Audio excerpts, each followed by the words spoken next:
At least I'm getting a little exercise today. Well, our next speaker is also someone I've admired from afar. We used to get his Trends journals at the office on Capitol Hill, and I'd always make Xerox copies and put them in everyone's boxes. And I've enjoyed watching him. He's an extraordinarily insightful person, a great writer, great speaker, funny speaker. Watch his YouTube. You'll have a great laugh, and you'll learn a lot. Mr. Gerald Celente.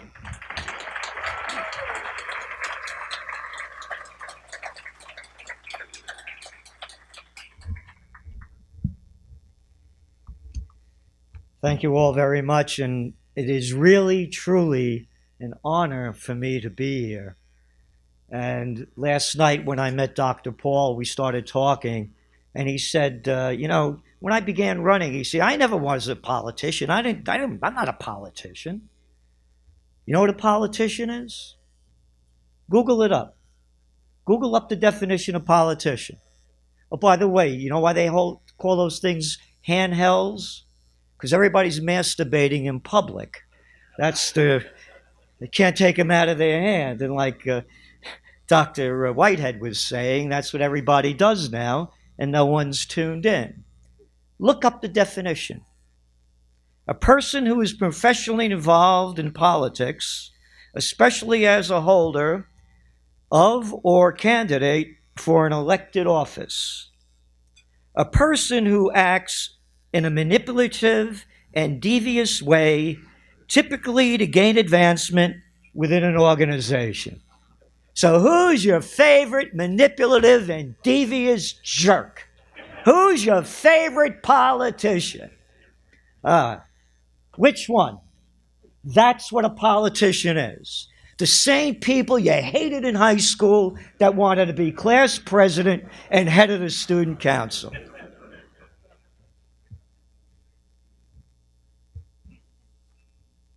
To wit, this is from Barack Obama, July this year in South Africa. Folks, how he always folking us all the time. Oh, folks.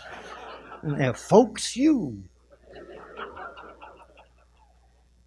Unfortunately, too much of politics today seems to reject the very concept of objective truth. Remember, this is coming out of his mouth. People just make stuff up. They just make stuff up. Hey, sounds like Trump repeating himself, huh? We see the other loss of shame among political leaders where they're caught in a lie and they just double down and they lie some more. Now remember, this is his words. Politicians have always lied. But it used to be if you caught them lying, they'd be like, "Aw, man." Now they just keep on lying. Yeah. They keep on lying, said the arrogant, "I'm really good at killing people," Barack backtrack Obama, the Nobel Peace of Crap Prize winner who lied his way into office. Yeah, folks. Yeah, you like that 33,000 troop surge into Afghanistan, didn't you? How about that Libyan war? And boy, how the liberals love them. Can't say anything bad about them. Almost got in a fight the other day. True story. At a bar, talking friends, and I'm saying what a bunch of lying SOBs all these people are. I mentioned Obama's name. Guys, lower your voice. I don't want to hear that about Obama. And I try to stay cool. I said, I'm sorry for raising my voice.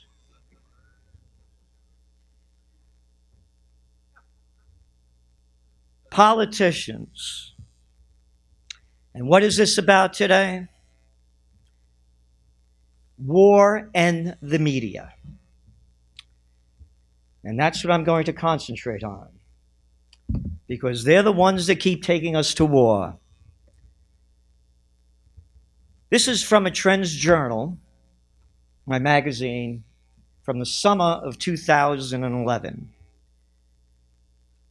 As a political atheist, I belong to no political party nor adhere to any ideology. At this early stage of the 2012 campaign, I would vote for Ron Paul for his bring home the troops, close the bases, shrink the military, end the drug war, bring down the Federal Reserve.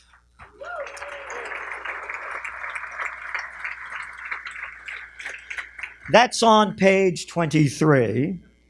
As we keep on going to page 32, and remember, this is about war and the media.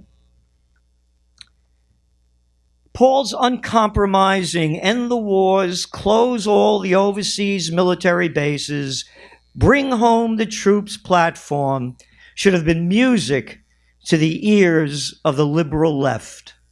A foreign policy dream come true. What liberal would not support a president who pledged to end the war on drugs, legalize marijuana, and dismantle the Patriot Act that made a travesty of the Constitution?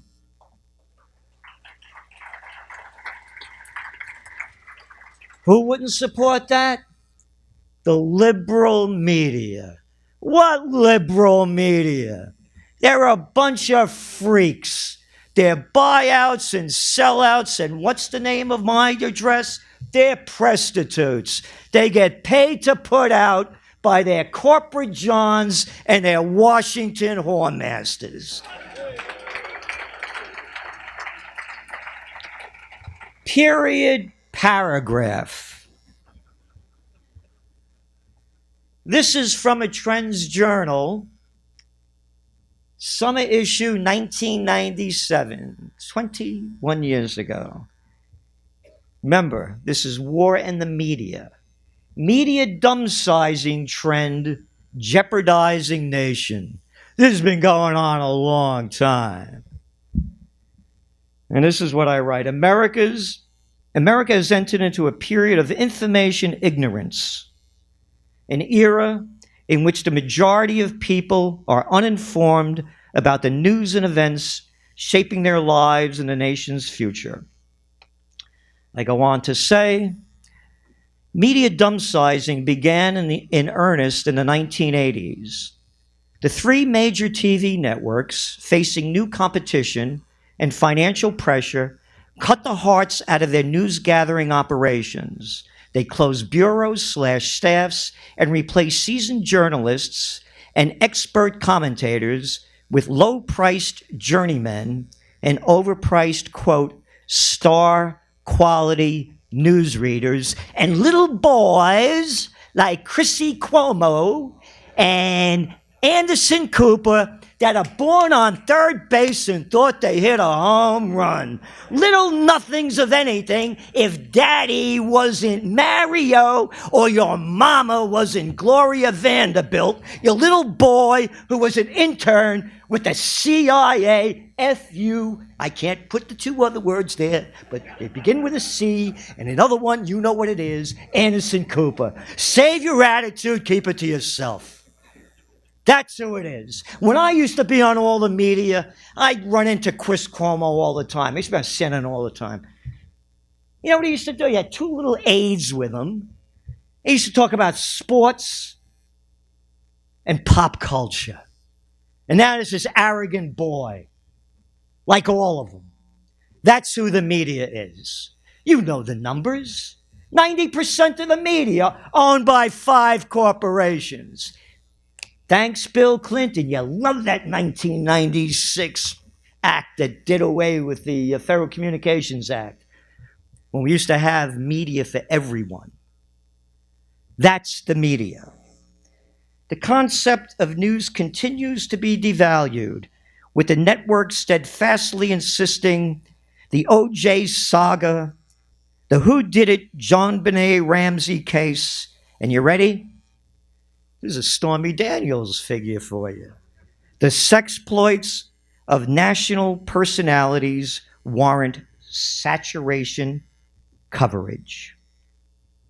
That's what the media is. There is no media. There's the alternative media that they are now doing away with. And they're going to keep attacking it every way they can. So when we talk about the war and why they keep selling it and how the Presstitutes get paid to put out, this is from the June 2008 Trends Journal. Trends and Tragedies, America's Future, the People's Choice. And I write about the book, What Happened, by Scott McClellan, the former press secretary for George W. should be in jail Bush for lying us into war, along with all the other lying psychopaths and sociopaths that got us there. That word justice, by the way, as Mr. Whitehead made very clear, means just us, not them. They could commit any high crimes of any misdemeanor and get a free ride. He goes on to say, making claims that, if factual, I write, constitute high crimes and misdemeanors, Scott McClellan said, he, quote, remember, media and war. He said he knowingly passed on false information and spread propaganda, and that President Bush knowingly lied the nation into war. He accused the White House, quote, of spreading distortions, quote, shading the truth, speaking half-truths. Guess what? There is no such thing as a half-truth. That's like being almost pregnant. It's a lie. But you can't call a spade a spade. I won't get in trouble with that anymore because now Obama's not in. They can't call me a racist. He goes on. I'm just breaking this down a little bit because we don't have a lot of time.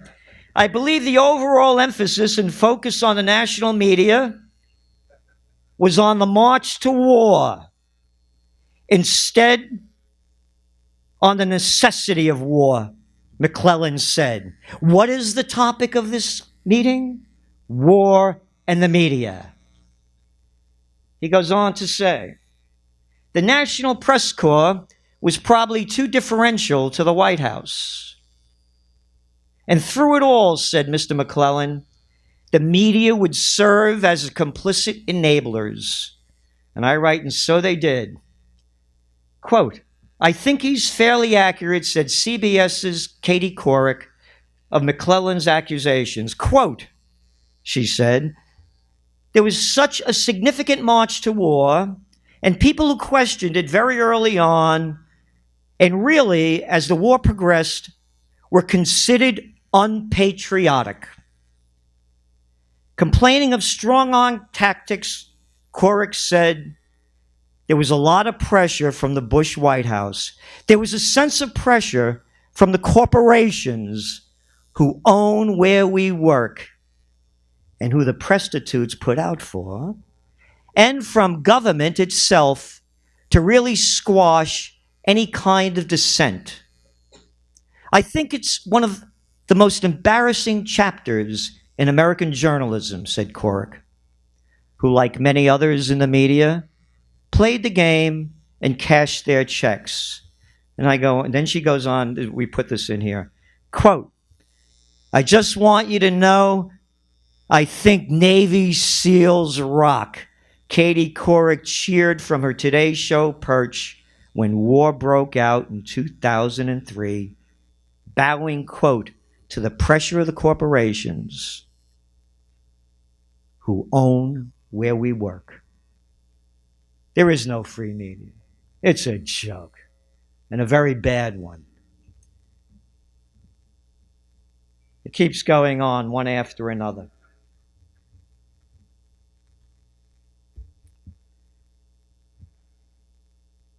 Why is the media not covering it? Mr. Whitehead was saying about the police state that we're in. Number one, there is no media anymore. It's all been taken over. There are newspapers. Daniel McAdams was saying how he picked up the Washington Times, this little piece of nothing. All of them. Most of them bought out by private equity groups. They fired everybody. They got a couple of local staff stories. There's no feet on the beat anymore. It's all dead. There's nobody to call them out.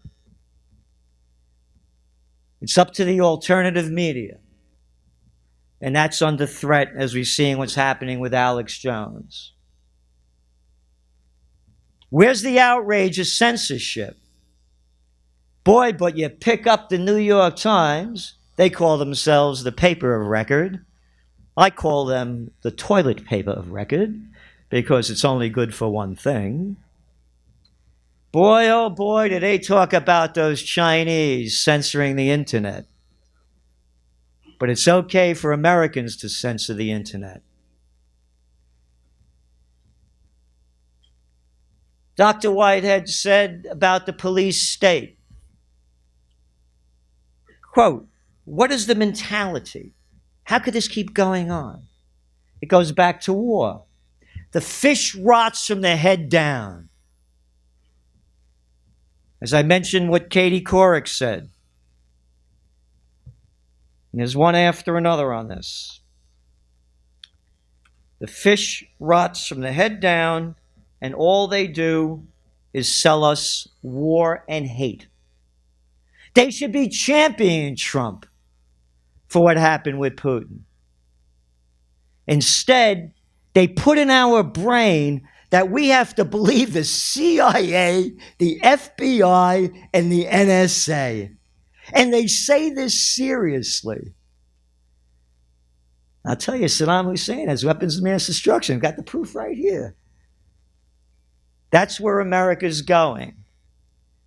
But I don't see it as a negative, and a number of the speakers here today made the case. The future is in your hands. It can be changed. And change is up to you. This is from my book, of everything I've ever written. It's called What Zidzi Gave Honey Boy. And Zidzi is the Neapolitan name for auntie. Zia is aunt, Zidzi is your auntie. And we're talking in here. There's a great photo of her here, and you can see her picture. She's a beautiful old Italian woman. She goes, I'm writing this over here. Except for a handful of big events, the share of network evening news segments devoted to international stories, I wrote this in 2002,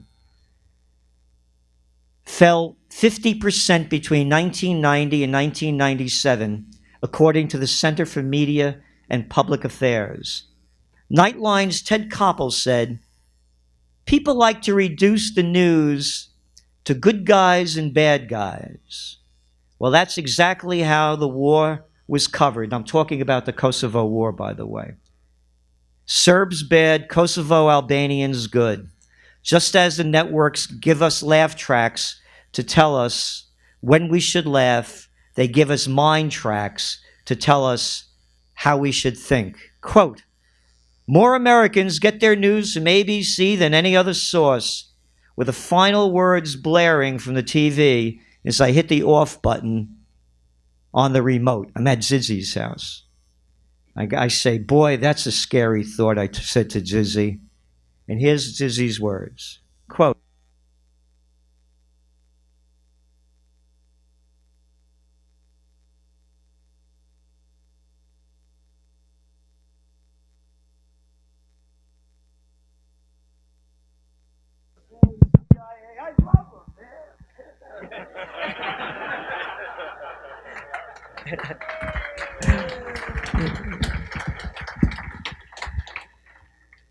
now remember, these are the words coming out of an 83-year-old woman's mouth.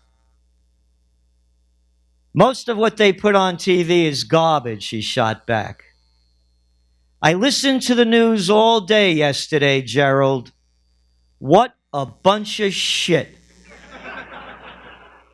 They must think we're all morons.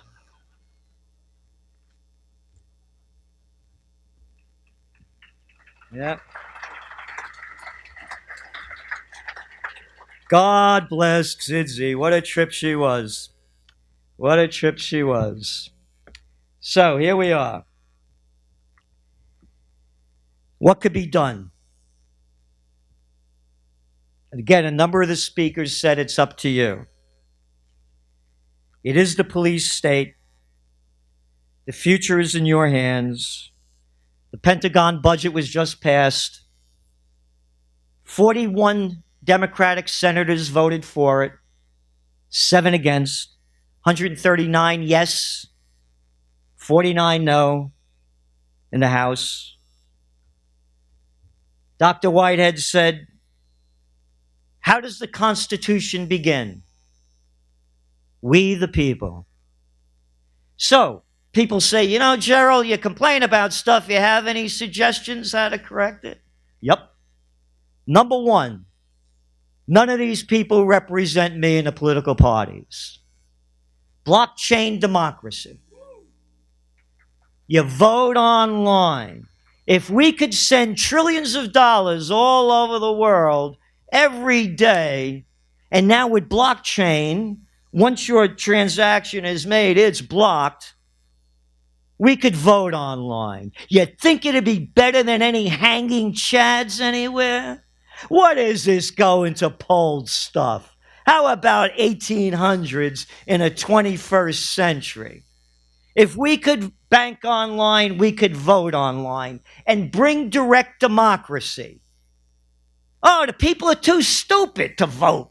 Oh, yeah, I got to look up to little Chucky Schumer. No, I got it. Diane Not-So-Feinstein. No, maybe Nancy out of her mind Pelosi. Hey, Lindsay, did you come out of the closet yet, Graham? Oh, no, I like Paulie Ryan. Oh, but he's leaving. He's going back to play Eddie Munster again. What do you mean we can't vote? They don't represent me. Do they represent you? They represent the people that pay them off. Imbeciles who get brainwashed in high school and college call it campaign contributions. Adults call it bribes and payoffs. So, another thing that we're doing is an Occupy Peace Festival. I launched Occupy Peace back in 2015, had Ralph Nader, Cindy Sheehan, the woman that camped out in front of George Bush's place, Dr. Robert Thurman and others. And I realized people don't care about that. We closed down the streets in uptown Kingston. I own 3 of the most historic buildings. The seeds of democracy was sown there. They don't care about it. So I want to make it a festival, put music, entertainment. And the slogan of Occupy Peace is, and a number of speakers talked about liberty. Liberty, love, joy, and beauty. Join the evolution. That's what I want. The hottest, happiest music this nation ever had was swing time. The Great Depression. Everybody's dressed up. They're having a time. They're broke. No war. No war mentality. No fear and terror. No freaks feeling you up and getting off on it when you get on an airplane. No cameras everywhere. No body scans. We're feeling free. You can't have creativity. You can't have art and beauty. You can't have spiritual advancement in a society of fear and terror. Occupy peace or go down in flames.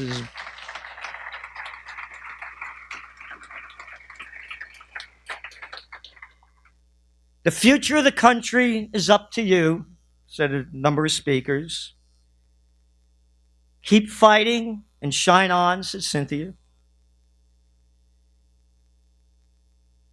Mr. Talib said, it only takes a minority. It only takes a minority, organic. They don't put peanuts in the plane anymore. It does not take a majority to prevail, but rather an irate, tireless minority, keen on setting brush fires of freedom in the minds of men. Samuel Adams. And if it's good enough for him, man, it's good enough for me. I was not put on this earth to take orders from, and I can't use the word here, but you could imagine what it is. The freedom is up to you.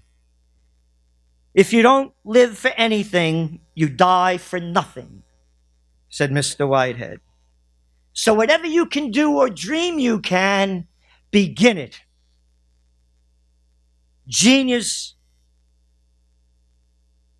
or I should say boldness, has genius, power, and magic in it. That was Goethe. So the future is in your hands. And I don't know if it was Jesus, Muhammad, or Buddha, but one of them said, you better boogie before the lights go out because tomorrow is iffy. Thank you very much. Thank you.